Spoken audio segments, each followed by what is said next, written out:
एक राजा था जिसके यहाँ बेटा पैदा नहीं हो रहा था। उसे किसी तांत्रिक ने सलाह दी कि आप ही के राज्य में किसी छोटे बच्चे की बलि चढ़ा दीजिए, अगले 1 साल में आपके यहाँ बेटा पैदा हो जाएगा। राजा ने ऐसा ही किया।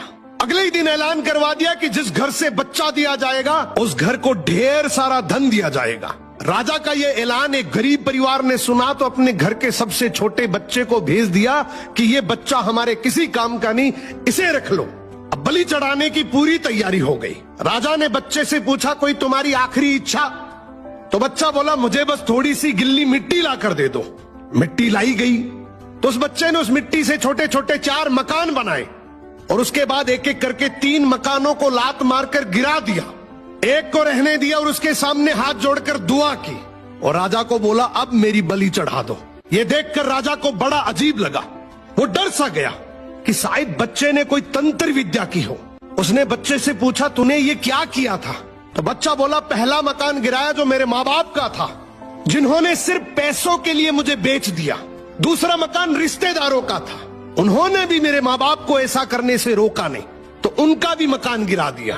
तीसरा राजा जी आपका तो काम है लोगों की रक्षा करना, लेकिन आप भी अपने लालच के लिए रक्षक से भक्षक बन गए। आपने तो अपने लालच के लिए मेरी जिंदगी खत्म करने की सोच ली, तो मैंने आपका भी महल गिरा दिया। और ये चौथा मेरे भगवान का घर है, उसके सामने मैंने हाथ जोड़कर कह दिया कि अब सब तू संभाल लेना।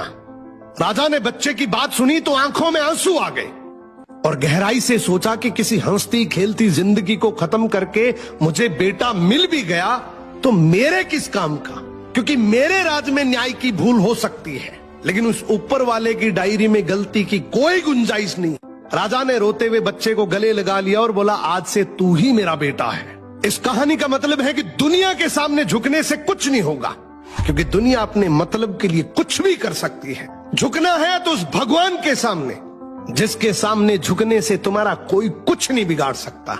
समर्पण करना है तो उस परमपिता परमेश्वर को करो।